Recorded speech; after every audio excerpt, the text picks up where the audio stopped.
فلا أقسم بمواقع النجوم وإنه لقسم لو تعلمون عظيم إنه لقرآن كريم في كتاب مكنون لا يمسه إلا المطهرون الله أكبر আল্লাহ রাব্বুল আলামিন এখানে কসম খেয়ে বলতেছেন, কসম সেই সমস্ত তারকারাজি সমূহের, তা অত্যন্ত বড় কসম। তোমরা যদি তা বুঝে থাকো, আল্লাহ হয়ে আল্লাহর তো কসম খাওয়ার কোনো প্রয়োজন নাই। কথা বলেন ঠিক কিনা? কসম কি জন্য খেলেন? কোরআনুল কারীম যেই সময় অবতীর্ণ হয়েছে, যেই কোরআনুল কারীম যেই সময়ে নাজিল হয়েছে, সেই সময়ের মানুষেরা কসম খেলে পরে সহজেই কথা বিশ্বাস করত। এজন্য আল্লাহ রাব্বুল আলামিন মানুষকে বিশ্বাসের জন্য আল্লাহ নিজে কসম খেয়ে বললেন, ইন্নাহু লাকুরআনুন কারীম। আল্লাহু আকবার। নিশ্চয়ই এই কোরআনুল কারীম একটি সম্মানিত কিতাব, যা লাউহে মাহফুজে লিপিবদ্ধ রয়েছে। খতিত আকারে, গঠিত আকারে কোরআনুল কারীম লাউহে মাহফুজে গচ্ছিত আছে, লেখা রয়েছে, যা পবিত্র কিছু ফেরেশতা ব্যতীত সকলেই তা স্পর্শ করতে পারে না। সকল ফেরেশতারাই এই কোরআন লাউহে মাহফুজে আছে, সেটা সকল ফেরেশতারা স্পর্শ করতে পারে না। একমাত্র নির্দিষ্ট আল্লাহর কিছু ফেরেশতা, তাও ওয়ার্ডার ছাড়া কেউ স্পর্শ করতে পারে না। বলেন আল্লাহু আকবার। এই কোরআনুল কারীম একটি সম্মানিত কিতাব। আল্লাহ রাব্বুল আলামিন বলেছেন, এই কোরআনুল কারীম হচ্ছে একটি সম্মানিত কিতাব। বলেন কি কিতাব? The prophet Hazrat Muhammad Mustafa sallallahu alaihi wasallam said, the Holy Quran is the most honorable book all over the world. পৃথিবীর ভিতরে যত ধর্মগ্রন্থ আছে, যত বই আছে, যত কিতাব আছে, তাহার ভিতরে এই কোরআনুল কারীম হচ্ছে একটি সম্মানিত কিতাব। সুবহানাল্লাহ। প্রিয় ভাইয়েরা আমার ভাইয়েরা, মনোযোগ দিয়ে কথাগুলো শুনুন। পৃথিবীতে বিভিন্ন ধর্মগ্রন্থ রয়েছে। বেদ বলেন, বাইবেল বলেন, ত্রিপিটক, জিন্দাবিস্তার, গীতা, রামায়ণ, মহাভারত, এমনকি মুসলমানদের প্রসিদ্ধ কিতাব তাওরাত, জবুর, ইনজিল, এই সমস্ত ধর্মগ্রন্থের মধ্যে সর্বশ্রেষ্ঠ এবং সম্মানিত যেই কিতাব, তার নাম হচ্ছে আল কোরআন। তার নাম কি? সবাই বলুন, তার নাম কি? এই কোরআন থেকে কথা বললে শুনবেন? শুনবেন না ভাগবেন? জি আলহামদুলিল্লাহ। এই কোরআনুল কারীম এমন একটি গ্রন্থ, এমন একটি কিতাব, যে কোরআনুল কারীম দুই হাত দিয়ে স্পর্শ করলে পরে সওয়াব হয়। বলেন সুবহানাল্লাহ। যে কোরআনুল কারীম বুকে ধারণ করলে পরে সওয়াব হয়। যে কোরআনুল কারীম চুমু দিলে পরে সওয়াব হয়। যে কোরআনুল কারীমের দিকে তাকালে পরে সওয়াব হয়। যে কোরআনুল কারীম স্পর্শ করলে পরে সওয়াব হয়। যে কোরআনুল কারীম পড়লে পরে সওয়াব হয়। যে কোরআনুল কারীম আপনি যদি পড়তে না পারেন, যে পড়তে পারে তার কাছে যদি আপনি বসে থাকেন, সে পড়ে যতটুকু সওয়াব পাবে, আপনি শুনে শুনে তার সমান সওয়াব পেয়ে যাবেন। সুবহানাল্লাহ। আস্তে বললে ওয়াজ হবে না। বলেন সুবহানাল্লাহ। এটা হচ্ছে তাফসীর মাহফিল। বলেন কি মাহফিল? আল্লাহ রাব্বুল আলামিন বলেন, পৃথিবীতে আপনারা লক্ষ্য করুন, বহু কিতাব আছে, বহু ধর্মগ্রন্থ আছে।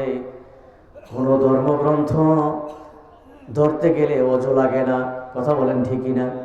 কিন্তু কোরআনুল কারীম অজু ছাড়া কি ধরা যাবে নাকি? সবাই বলেন ধরা যাবে নাকি? ধরা যাবে না। এই কোরআনুল কারীমকে আমরা কেমন সম্মান করি, কেমন ভালোবাসি। কোরআনুল কারীম পড়তে সময় রেহালের ভিতরে যখন কোরআনুল কারীম থাকে, সেই সময় যদি আমাদের ভুলবশত পা লেগে যায়, সাথে সাথে চুমো খায়, কথা বলেন ঠিকই না? আবার যদি কোনো সময় হাত থেকে যদি পড়ে যায়, তাহলে আমরা সাথে সাথে কোরআনটা উঠায় অস্থির হয়ে যাই, চুমো খাই। আগের যুগে যারা মুরব্বী আছেন মনে করেন কোরআন পড়ে গেলে অনেকে কোরআনের ওজনে লবণ দিত, মিঠাই দিত, কথা বলেন ঠিক কিনা? কোরআন পড়ে গেলে অস্থির হয়ে যায়। কোরআন হাত থেকে যদি ভুলবশত পড়ে যায় মাটিতে, সমাধান হলো ভালো করে সুন্দর করে ওযু করে পবিত্র হয়ে 2 রাকাত আপনি নফল নামাজ পড়বেন। 2 রাকাত নফল নামাজ পড়ে আল্লাহর কাছে ক্ষমা চাবেন, আল্লাহ ভুলবশত তোমার এই কোরআন পড়ে গেছে, তুমি আমাকে মাফ করে দাও। বলেন সুবহানাল্লাহ। এই কোরআনুল কারীমের পাওয়ার কেমন দেখেন, শক্তি কেমন। ওয়াইদা তুলিয়াত আলাইহিম আয়াতুহু যাদাতুহুম ঈমানা। আল্লাহু আকবার। এই কোরআনুল কারীম এমন একটি কিতাব, এমন একটি ধর্মগ্রন্থ, আল্লাহ রাব্বুল আলামিন বলেন, যখন কোরআনুল কারীম তোমাদের সামনে তেলাওয়াত করা হয়, কোরআনুল কারীমের আয়াত তেলাওয়াত করা হয়, এই কোরআনুল কারীমের বরকতে তোমাদের ঈমানি শক্তিকে আমি আল্লাহ রাব্বুল আলামিন বৃদ্ধি করিয়া দেই। সুবহানাল্লাহ, জোরে সুবহানাল্লাহ। এই কোরআনুল কারীম পড়লে পরে ঈমানি শক্তি কে বৃদ্ধি করিয়া দেয়? সবাই বলেন কে বৃদ্ধি করিয়া দেয়? আল্লাহ রাব্বুল আলামিন বৃদ্ধি করিয়া দেয়। মাহফিলের ভিতরে থাকলে, মসজিদের ভিতরে থাকলে, বিভিন্ন ইবাদতের মধ্যে থাকলে মানুষের ঈমান ধীরে ধীরে বাড়তে থাকে। এই কোরআনুল কারীম আল্লাহ পাক বলেন, যখন তোমাদের সামনে পড়া হবে, এই কোরআনের পাওয়ার হচ্ছে, কোরআনুল কারীমের শক্তি হচ্ছে তোমাদের জীবনে সবচাইতে মহামূল্যবান যে সম্পদ ঈমান, এই ঈমানি শক্তিটা তোমাদের বৃদ্ধি করিয়া দেয়। আর এর জায়গায় আল্লাহ রাব্বুল আলামিন বলেন, এই কোরআনুল কারীম যখন আমাদের সামনে তেলাওয়াত করা হবে, তখন আমরা কিভাবে শুনবো, কেমন করে কোরআনুল কারীমের আয়াত তেলাওয়াত শুনতে হবে। আল্লাহ রাব্বুল আলামিন বলেন, وَإِذَا قُرِئَ الْقُرْآنُ فَاسْتَمِعُوا لَهُ وَأَنصِتُوا لَعَلَّكُمْ تُرْحَمُونَ। আল্লাহু আকবার। এই কোরআনুল কারীম যখন তোমাদের সামনে পড়া হবে, কোরআনুল কারীম যখন তোমাদের সামনে তেলাওয়াত করা হবে, তোমরা অত্যন্ত মনোযোগের সহিত শ্রবণ করো এবং চুপ থাকো। এই 2টা কাজ যদি করতে পারো, অত্যন্ত মনোযোগের সহিত কোরআনুল কারীম যদি শুনতে পারো, আর যদি চুপ থাকতে পারো, আল্লাহ রাব্বুল আলামিন বলেন, লাআল্লাকুম তুরহামুন, তাহলে আমি আল্লাহ রাব্বুল আলামিন তোমাদের উপর আসমান থেকে রহমত নাজিল করে দিব। বলেন সুবহানাল্লাহ। তাহলে এই কোরআনুল কারীম শুনতে হবে অত্যন্ত মনোযোগের সহিত এবং চুপ থেকে। সবাই একটু চুপ থাকতে পারবেন? তাহলে কোরআনুল কারীম আমাদের অত্যন্ত মনোযোগের সহিত চুপ থেকে মনোযোগের সহিত শ্রবণ করতে হবে। আমরা যদি এই কাজটা করতে পারি, আল্লাহ রাব্বুল আলামিন বলেছেন, তোমাদের উপর আমি আল্লাহ আসমান থেকে রহমত নাজিল করে দিব। বলেন সুবহানাল্লাহ। নবীজির পরের আমল সাহাবায়ে কিরাম, তাবেঈন, তাবেঈনের সময় কোরআনুল কারীম, পুরুষেরা কেমন কোরআন বুঝতো, কেমন কোরআন আমল করত, কেমন কোরআন তারা পড়তে পারত। শুধু পুরুষেরা নয়, কোরআনুল কারীম সাহাবায়ে কিরাম, তাবেঈন, তাবেঈনের যুগে কোরআনুল কারীমকে এমন মহব্বত করত, কোরআনুল কারীম এতটাই সহিহ শুদ্ধ করে পড়ত, কোরআন বুঝতো, কোরআন অনুযায়ী তারা জীবন পরিচালনা করত। বলেন সুবহানাল্লাহ।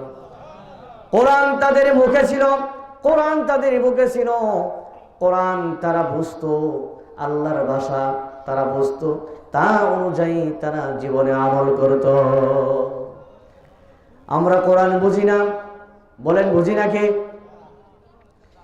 এখানে যারা বসে আছেন অনেকেই কোরআন পড়তে পারেন না, কথা বলেন ঠিকই না? পর্দার আড়ালে মা বোন আছেন, আমার সামনে তৌহিদি জনতা মুসলমান ভাই বন্ধুগণ আছেন, সবাই আমার কথা একটু উত্তর দিবেন। এখানে যারা বসে আছি অনেকেই কোরআন পড়তে পারি না, কথা বলেন ঠিকই না? যারাও পড়তে পারি সহিহ শুদ্ধ করে পড়তে পারি না, যারা সহিহ শুদ্ধ করে পড়তে পারি অনেকেই অর্থ জানি না, আবার যারা অর্থ জানি তারা এই কোরআনুল কারীমের আয়াতটা, এই কোরআনুল কারীম এই একটি সূরাটা কোন প্রেক্ষিতে, তার শানে নজুল কি, প্রেক্ষাপট কি জানি না। এই কোরআনুল কারীমের ভিতরে আপনার আমার শিক্ষা কি, এই কোরআনুল কারীম থেকে আমাদের কি শিক্ষা অর্জন করতে হবে, সেই জিনিসটা অনেকেই আমরা জানি না, কথা বলেন ঠিক না? এখানে যদি সূরা ফাতিহা ধরা হয়, আমি কাউকে ধরবো না, কাউকে হাত উঠাবো না, কিন্তু নিজের যার যার দিকে তাকিয়ে দেখেন কয়জন সূরা ফাতিহা পারি নাকি? যদি বলা হয় সূরা ফাতিহা তেলাওয়াত করো, ওনার মুরব্বী বলে হুজুর এটা কি কোরআনে আছে নাকি? সূরা ফাতিহা আছে না? না। যদি বলি চাচা আলহামদুলিল্লাহ বলেন, হ্যাঁ পাই সুবহানাল্লাহ। যদি বলে সূরা ইখলাস তেলাওয়াত করেন, করে কোন সূরা? যদি বলে কুল হুয়াল্লাহ সূরা তেলাওয়াত করেন, সাথে সাথেই বলে হ্যাঁ হুজুর এটা চিনি পাই, কথা বলেন ঠিক না? মোট কথা হলো আজ বর্তমান সময়ের মানুষেরা মুসলমানেরা সূরা ফাতিহা তেমন একটা চিনে না, আলহামদু সূরা চিনে, সূরা ইখলাস চিনে না, কুল হুয়াল্লাহ সূরা চিনে। তার মানে হলো কোরআনুল কারীম সম্পর্কে আমাদের তেমন একটা ধারণা নাই, কথা বলেন ঠিক না? দেখুন একটি করুণ ঘটনা, কোরআনুল কারীম শুধু পুরুষেরা নয়, মহিলারা পর্যন্ত কোরআনুল কারীম এমন ভালোবাসতো, কোরআনুল কারীম এমন বুঝতো, এমন আমল করতো। শুধু কোরআন পড়তো না, কোরআন বুঝতো না, কোরআন দিয়ে আমল করতো না, কোরআনুল কারীম দিয়ে কথা বলার মতো যোগ্যতা অর্জন করেছিল। বলেন সুবহানাল্লাহ। আব্দুল্লাহ বিন মুবারক একজন বড় মুহাদ্দিস, সবাই একটু মনোযোগ দিয়ে শোনেন। আব্দুল্লাহ বিন মুবারক একজন বড় মুহাদ্দিস, মস্ত বড় একজন আলেম, তিনি মুহাক্কিক, মুহাদ্দিস, একজন মুফাসসির, কোরআনের হাদিসের অনেক জ্ঞান, সে হাদিসের কোরআনের একজন পণ্ডিত। তিনি গেছেন হজ করতে। বলেন কোথায় গেছেন? আমরাও যারা হজ করতে যাই না, হজ করতে গেছেন। তার নাম ছিল আব্দুল্লাহ ইবনে মুবারক। মুহাদ্দিস সাহেবের নাম কি? আব্দুল্লাহ ইবনে মুবারক। তিনি গেছেন হজ করতে। হজের সমস্ত কাজ সমাপন করার পরে দেখেন কাবার চত্বরে কোনো মানুষজন দেখা যায় না। হঠাৎ করে তাকিয়ে দেখেন কাবার চত্বরে একজন মেয়ে মানুষ চাদর মুড়ি দিয়ে শুয়ে আছে। তিনি বোঝার জন্য লোকটা জিন্দা কি মরা বোঝার জন্য কাছে গিয়ে সালাম দিলেন। আমরা যেভাবে সালাম দেই, আসসালামু আলাইকুম ওয়া রাহমাতুল্লাহ, চাদরের ভিতর থেকে আমরা যেভাবে সালামের উত্তর দেই সেভাবে সালামের উত্তর না দিয়ে সালামের উত্তর চাদরের ভিতর থেকে আসলো, সালামুন কওলাম মির রাব্বির রহিম। আল্লাহু আকবার। চাদরের ভিতর থেকে মেয়ে মানুষের কণ্ঠে সালামের উত্তর ওয়া আলাইকুমুস সালাম না দিয়ে কোরআনুল কারীম তেলাওয়াত করে সালামের উত্তর দিচ্ছেন, জবাব দিচ্ছেন, আল্লাহর পক্ষ থেকে, আল্লাহর পক্ষ থেকে আপনার উপরে রহমত এবং শান্তি বর্ষিত হোক। তখন মুহাদ্দিস সাহেব বললেন, হজ করে সবাই চলে গিয়েছে, তা আপনি এখানে একা একা শুয়ে আছেন কেন? এই কথা যখন প্রশ্ন করেছেন, সেই চাদরের ভিতর থেকে মহিলাটি, দেখুন প্রিয় ভাইয়ের আমার বন্ধুরা, আমার বন্ধুগণ, কোরআনুল কারীম একজন মহিলা মানুষ হয়ে কেমন কোরআনুল কারীম পড়েছে, কোরআনুল কারীম এতটাই ভালোবেসেছে, কোরআনুল কারীম দিয়ে সবকিছু বলতেছেন। তিনি কোরআনুল কারীম তেলাওয়াত করলেন। মুহাদ্দিস সাহেব যখন তেলাওয়াত করলেন, হজ করে সবাই চলে গেছে, আপনি এখানে একা একা পড়ে আছেন কেন? তখন সে তেলাওয়াত করলেন, মা ইউদ্লিলিল্লাহু ফামা লাহু মিন হাদ। বলেন আল্লাহু আকবার। এই আয়াতের অর্থ হলো, আল্লাহ রাব্বুল আলামিন যাকে পথভ্রষ্ট করেন, যাকে ক্ষতি করেন, তাকে কেউ হেদায়েত দেখাতে পারে না। এই আয়াত দ্বারা মেয়ে লোকটি বোঝাতে চাইলেন, মুহাদ্দিস সাহেব, হজ করতে এসেছিলাম, সাথী সঙ্গীরা সবাই চলে গেছে, আমি মেয়ে মানুষ, সবাই যখন চলে গিয়েছে কাউকে আমি পাইনি, নিরুপায় হইয়া এই কাবা চত্বরে আমি শুয়ে আছি। মুহাদ্দিস সাহেব বললেন, আপনি এখানে কত সময় ধরে পড়ে আছেন? তখন সে আবার কোরআনুল কারীম তেলাওয়াত করছেন, সালাসা লায়ালিন সাওয়িয়া। বলেন আল্লাহু আকবার। অর্থ হলো, আমি এখানে পড়ে আছি 3 দিন অতিবাহিত হয়ে গেছে। বলেন কয় দিন অতিবাহিত হয়েছে? মুহাদ্দিস সাহেব বললেন, আরে আপনি এখানে পড়ে আছেন 3 দিন অতিবাহিত হয়ে গেছে, তাহলে আপনি খাইছেন কি? আপনার খাবারের বন্দোবস্ত কি? আমরা তো এক বেলা না খেলে পরে মেজাজটা গরম হয়ে যায়, চোখটা বড় বড় হয়ে যায়, গলার আওয়াজটা মোটা হয়ে যায়। শুধু তাই নয়, হাতের ভিতরে যা থাকে এটা দিয়ে স্ত্রীকে পর্যন্ত প্রহার করি। কথা বলেন ঠিক না? আর আপনি 3 দিন যাবত কিছু এখানে পড়ে আছেন, 3 দিন যাবত এখানে পড়ে আছেন, আপনার খাবারের বন্দোবস্ত কি? আপনি কি খাইছেন? আমরা একবেলা না খাইলে মাথা নষ্ট হয়ে যায়। এই খাবারের কথা জিজ্ঞেস করলেন। তখন সেই চাদরের ভিতর থেকে মহিলাটি উত্তর দিল, কোরআনুল কারীম তেলাওয়াত করে উত্তর দিচ্ছেন। তিনি বলছেন, আল্লাযী হুয়া ইউতঈমুনি ওয়া ইয়াসকিন। আল্লাহু আকবার। যে আল্লাহ রাব্বুল আলামিন আমার বাড়ি থেকে মক্কা শরীফ পর্যন্ত ইসরা করিয়েছেন, আমাকে হজ করার জন্য এনেছেন, সেই আল্লাহ রাব্বুল আলামিনই আমার খাবারের বন্দোবস্ত করে দিয়েছেন। তখন মুহাদ্দিস সাহেব বললেন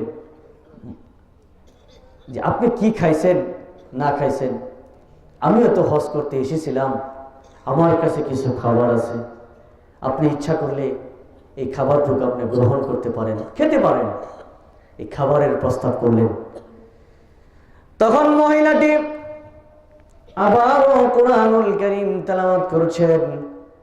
মহিলাটি পড়ছেন, সুম্মা আতিম্মাস সিয়ামা ইলাল লাইল। বলো আল্লাহু আকবার। এই আয়াতের মধ্যে আল্লাহ রাব্বুল আলামিন বলেন, হে দুনিয়ার মানুষেরা, হে দুনিয়ার মুমিন পুরুষ নরনারীরা, তোমরা যারা রোজা রেখেছো দিনের বেলা কোনো কিছু খাও না, সন্ধ্যা না আসা পর্যন্ত তোমরা কোনো কিছু খেও না। বলেন সুবহানাল্লাহ। এর আয়াত দ্বারা বোঝাতে চাইলেন মুহাদ্দিস সাহেব, আপনি তো আমাকে খাবারের কথা বলছেন, আমি তো রোজা রেখেছি, সন্ধ্যা না আসা পর্যন্ত কোনো কিছু খেতে পারবো না। আই এম রিয়েলি সরি, আমি দুঃখিত। কথা বলেন ঠিকই না? তখন মুহাদ্দিস সাহেব বললেন, এটা যখন রমজান মুবারকের মাস নয়, নিশ্চয় আপনি নফল রোজাই রেখেছেন। আর সফর হালতে ফরজ রোজাও ভেঙে ফেলা যায়, নফল রোজা ভাঙলে অসুবিধা কি? হুজুরের কাছে কিন্তু ফতোয়ার কম নেই। কথা বলেন ঠিকই না? এরকম ফতোয়া দিলেন, আর এটা সত্য ফতোয়া, এটা কোনো ভুল ফতোয়া নয়। মহিলাটি তখন আবার কুরআনুল কারীমের আয়াত তেলাওয়াত করলেন, ওয়া আনতাসুমু খায়রুল লাকুম ইন কুনতুম তা'লামুন। আল্লাহু আকবার। এই আয়াতের মধ্যে আল্লাহ রাব্বুল আলামিন বলেছেন, হে দুনিয়ার বান্দা বান্দীরা, তোমরা যদি নফল রোজা রাখো তোমাদের জন্য কল্যাণকর। এই আয়াত দ্বারা মেয়ে লোকটি বোঝাতে চাইলেন মুহাদ্দিস সাহেব, আমি রোজা রেখেছি, আমার জন্য কল্যাণকর, আপনার কথা মতে আমি খাবো নাকি? প্রিয় ভাইয়েরা আমার, যারা রোজা রাখে, রোজার প্রতি আমাদের কিন্তু অনেক ভালোবাসা। ঘরের মধ্যে থাকি, দরজা জানালা সবই বন্ধ থাকে, এরপরেও আমরা কোনো কিছু খাই নাকি? কথা বলেন, খাই নাকি? পুকুরের ভিতরে যখন গোসল করতে যাই, পানির ভিতরে ডুব দেই, ইচ্ছা করলে পানি খেতে পারি, এরপরও পানি খাই নাকি? কিছু মানুষকে আমরা দেখতে পাই রোজা থাকা অবস্থায় কাহিল হয়ে যায়, দুর্বল হয়ে যায়, নার্ভাস হয়ে যায়, এক পর্যায়ে বলে যদি মরেও যাই এরপরেও রোজা আমি ভাঙবো না। কথা বলেন ঠিক কিনা?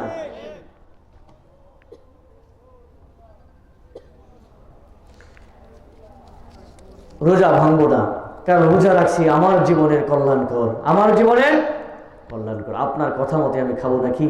আপনার কথা মতে আমি খাবো না। আপনি কি বলছেন? আমাকে রোজা ভাঙ্গের কথা বলছেন? যারা রোজা রাখে রোজার প্রতি একটা মহব্বত হয়। কথা বলেন ঠিক কিনা? যারা রোজা রাখে রোজার প্রতি অন্যরকম একটা দায়িত্ব এসে যায়, জীবন চলে যাবে, এরপরও আমরা রোজা ভাঙবো না। কথা বলেন ঠিক কিনা? তখন মুহাদ্দিস সাহেব মনে মনে ভাবলেন, আমি যা কিছু জিজ্ঞেস করি সব কোরআন দিয়ে উত্তর দেয় কেন? সব কি দিয়ে উত্তর দেয়? কোরআন দিয়ে উত্তর দেয় কেন? তখন বলছেন মহিলাটিকে, নিশ্চয় আপনার কোনো মাতৃভাষা আছে, দেশের কোথাও না কোথাও আপনার জন্ম হয়েছে। আপনার যদি মাতৃভাষা থাকে, কেনই বা আপনি সব কথা কোরআনুল কারীম তেলাওয়াত করে জবাব দেন? কেন জবাব দেন? আমি সেই বিষয়টা জানতে চাই। এই কথা যখন মুহাদ্দিস সব জানতে চাইল মহিলাটির কাছ থেকে, তখন সে তেলাওয়াত করল, মা ইয়ালফিযু মিন কাওলিন ইল্লা লাদাইহি রাকীবুন আতীদ। আল্লাহু আকবার। আল্লাহ রাব্বুল আলামিন বলেন, মানুষ এমন কোনো কথা বলে না, এমন কোনো কর্ম করে না যেই কথাগুলো, যেই কর্মগুলো ফেরেশতারা রেকর্ড করে না রাখে। আমার 10টা মিনিট সময় দেবেন, শেষ করে দিই। রেকর্ড করে না রাখে। তাই আমি চিন্তা ভাবনা করে দেখলাম কোরআনুল কারীম দিয়ে কথা বলবো, পাপ তো হবেই না, বরং প্রত্যেক অক্ষরের বিনিময়ে 10 করে নেকি আমার আমলনামায় হয়ে যাবে। নারায়ে তাকবীর, আল্লাহু আকবার। নারায়ে তাকবীর, আল্লাহু আকবার। প্রধান বক্তার আগমন, শুভেচ্ছায় স্বাগতম। প্রধান বক্তার আগমন, শুভেচ্ছায় স্বাগতম। মাহফিলের পক্ষ থেকে লাল গোলাপ শুভেচ্ছা। হাফেজ মাওলানা আলামিন হোসেন আইয়ুবী সাহেবের আগমন, শুভেচ্ছায় স্বাগতম। এলাকাবাসীর পক্ষ থেকে লাল গোলাপের শুভেচ্ছা। নারায়ে তাকবীর, আল্লাহু আকবার। জি আলহামদুলিল্লাহ, হজরত এসে গেছেন। আসলে মেহমান বসায় রেখে কথা বলা মোটেও ঠিক না। আমি ওয়াজটা করতেই পারলাম না, যে কোনোভাবেই বিশৃঙ্খলা হয়ে গেল। কথা বলেন ঠিকই না? কোরআনুল কারীম দিয়ে কথা বলতে শুরু করছিলাম। যাই হোক, আমি অল্প কিছু সময়ের মধ্যে আমি শেষ করে দিই। হ্যাঁ, আল্লাহ রাব্বুল আলামিন বলেন, মানুষ এমন কোনো কথা বলে না, এমন কোনো কর্ম করে না যেই কথাগুলো, যেই কর্মগুলো ফেরেশতারা রেকর্ড করে না রাখে। সব কথাগুলোই রেকর্ড হয়ে যায়, সব কর্মগুলোই রেকর্ড হয়ে যায়। মহিলাটি বলছেন, আমি এর জন্য কোরআনুল কারীম দিয়ে কথা বলি, আমার জীবনে প্রাপ্ত হবেই না, বরং প্রত্যেক অক্ষরের বিনিময়ে 10 করে নেকি হয়ে যাবে। আরো কিছু আয়াত তেলাওয়াত করে শোনায়া দিলেন। ইয়ালামু খাইনাতাল আ'য়ুনি ওয়া মা তুখফিস সুদূর। আল্লাহ রাব্বুল আলামিন হচ্ছেন এমন যিনি মানুষের অন্তরের খবর জানেন। মানুষের দৃষ্টি একদিকে পড়েছে, এরপরে কোন দিকে পড়বে মানুষ জানে না। আল্লাহ রাব্বুল আলামিন বলেন, সেই সম্পর্কে আমি ভালো করে জানি। সুবহানাল্লাহ। আর কিছু আয়াত তেলাওয়াত করে শোনায়া দিলেন। মা ইয়াউমা ইয়াফিরুল মারউ মিন আখিহি ওয়া উম্মিহি ওয়া আবিহি ওয়া সাহিবাতিহি ওয়া বানিহি। আল্লাহু আকবার। তথা কিয়ামতের দিন মহিলাটি বলছেন, এমন একটা পরিস্থিতি হবে, এমন এক ভয়াবহ পরিস্থিতি হবে, সেই কিয়ামতের দিন পিতামাতা সন্তানকে চিনবে না, সন্তান পিতামাতাকে চিনবে না, ভাই ভাইকে চিনবে না, সাথী সঙ্গী বন্ধু বান্ধবকেও চিনবে না। যদি সাহায্য করা লাগে, এর জন্যই একজন আরেকজনকে দেখা মাত্রই তারা পলায়ন করবে। আমি কোরআনুল কারীম দিয়ে এই জন্যই কথা বলি, সেই কঠিন কিয়ামতের দিন কোরআন যদি আমার পক্ষে সাক্ষী দেয়, আমার মন বলে সেদিন আমি অবশ্যই সফল কাম হয়ে যাব। কিয়ামতের দিন কোরআন যদি আমার পক্ষে সাক্ষী দেয়, তাহলে আমার মন বলে অবশ্যই সেই কঠিন ভয়াবহ শাস্তি থেকে আমি মাপ পেয়ে যাব।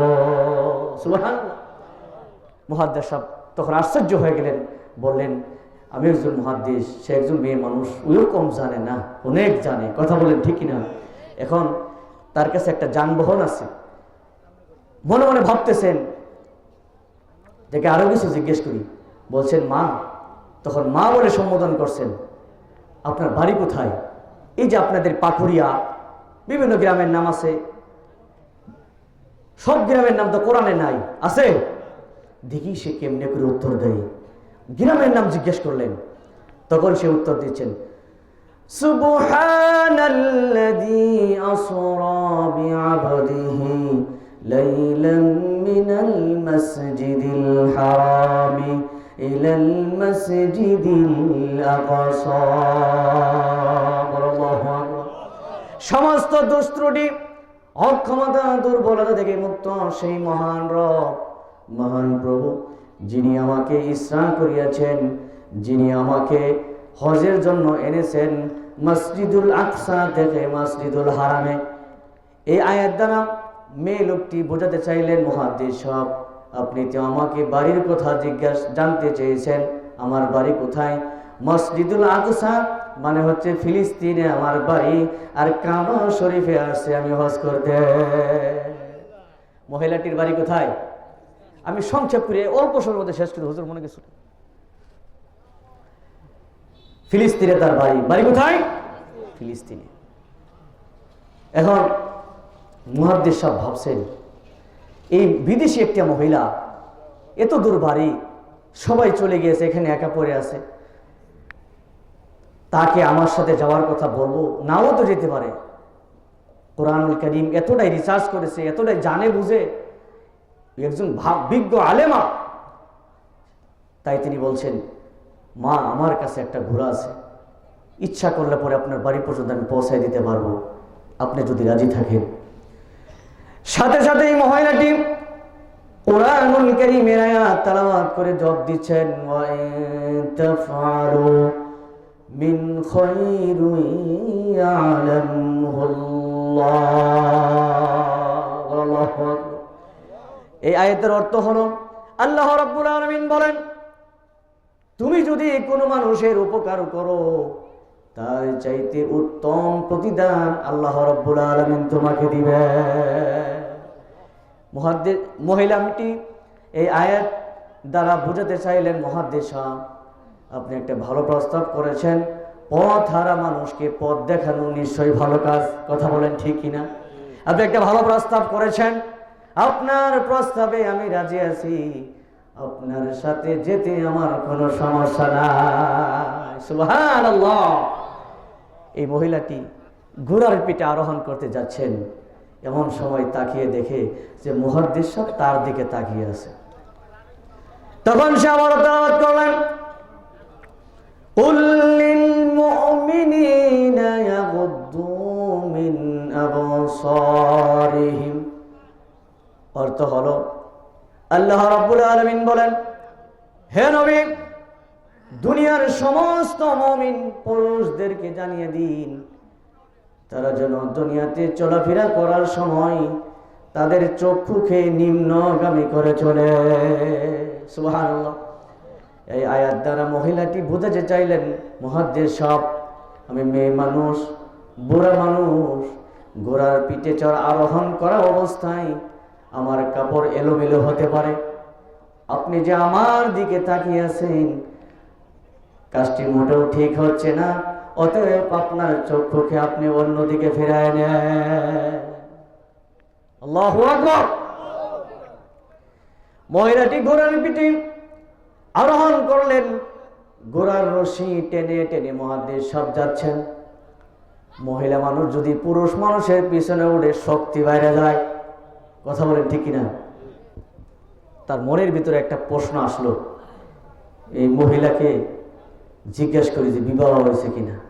আবার মনে মনে আসতেছে, না, এরকম একটা বয়স্ক মহিলাকে বিবাহের কথা জিজ্ঞেস করা যায়, বরং জিজ্ঞেস করি আপনার সন্তান আছে নাকি। কথা বলেন ঠিক কিনা? সন্তানের কথা জিজ্ঞেস করলে পরে বিবাহের কথাটা উঠে আসে। তাই তিনি জিজ্ঞেস করলেন, মা আপনার কোনো সন্তান আছে? ঘোড়ার রশি টেনে টেনে যাচ্ছেন, তখন জিজ্ঞেস করলেন, মা আপনার কোনো সন্তান আছে? তখন সে আবার তেলাওয়াত করলেন, আল মালু ওয়াল বানুনা ফি জিনাতিল হায়াতাদ দুনিয়া। আল্লাহু আকবার। সন্তান, সন্তানাদি, ধন সম্পদ এগুলো হচ্ছে আল্লাহ তাআলার বিশেষ নিয়ামত। অতএব এই বিশেষ নিয়ামত থেকে আল্লাহ আমাকে বঞ্চিত করেন নাই। ছেলে মেয়ে সন্তান আছে, বলেন সুবহানাল্লাহ।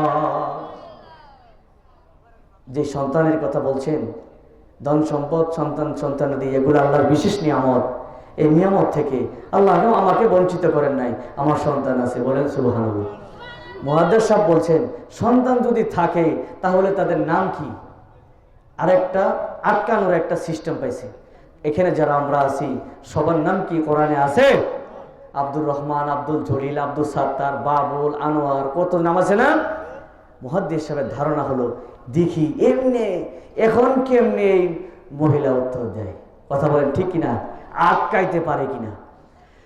সন্তানের নাম জানতে চাইলেন, সাথে সাথে সে কোরআনুল কারীমের 3টি আয়াত তেলাওয়াত করলেন, ইয়া ইয়াহইয়া খুদিল কিতাবা বিকুওয়া ওয়াত্তাখাযাল্লাহু ইব্রাহিমা খলিলা ওয়া কাল্লামাল্লাহু موسى تكليما الله أكبر সন্তানের যখন নাম জানতে চাইলেন তখন তিনটি নাম তেলাওয়াত করা হলো।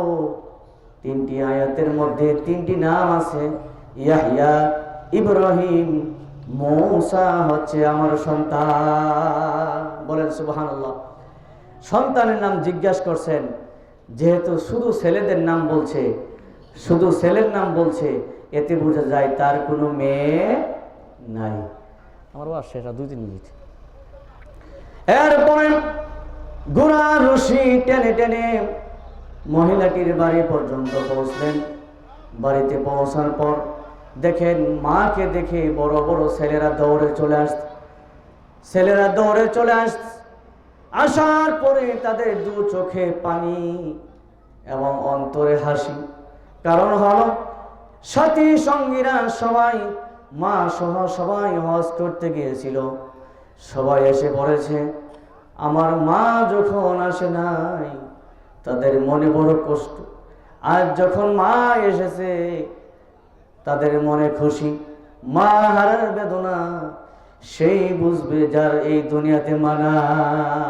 কথা বলেন ঠিক কিনা? মা হারার বেদনা, মা হারার বেদনা সেই সন্তান বুঝবে যার এই দুনিয়াতে মানা। সন্তানেরা দৌড়ে ছুটে চলে আসার পরে মায়ের কাছে আসার পরে মহিলাটি যে একটা হজ করতে গিয়েছিলেন, একটা টুকলা আছে না, একটা ব্যাগ নিয়ে গেছিল না, ওখান থেকে কিছু টাকা পয়সা বের করে দিয়ে ছেলেদের হাতে দিয়ে বলতেছেন, ফাবআসু আহাদাকুম বিওয়ারিকিকুম হাদিহি ইলাল মাদিনা। আল্লাহু আকবার। এই যে টাকা পয়সাগুলো নিয়ে যাও আর মদিনা শহর থেকে ভালো ভালো ফল কিনে নিয়ে এসো। মায়ের কথা মতো সন্তানেরা ভালো ভালো ফল কিনে নিয়ে আসা হলো। মহিলাটি নিজ হাতে সেই ফলগুলো ধুয়ে কেটে প্লেটের ভিতরে সাজিয়ে দিয়ে মুহাদ্দিস সাহেবের সামনে দিয়ে বলতেছেন, কুলু ওয়াশরাবু হানিআন বিমা আসলাফতুম ফিল আইয়ামিল খালিয়া। আল্লাহু আকবার। হে মুহাদ্দিস সাহেব, বিগত সময় কয়েকদিন আরোহণ করে আপনি যে আমাকে বাড়ি পর্যন্ত পৌঁছে দিলেন, এত বড় মহান একটা কাজ করলেন, উপকার করলেন, ইহার বিনিময়ে আপনি আমার বাড়িতে এই ফলগুলো আহার করুন। আল্লাহু আকবার।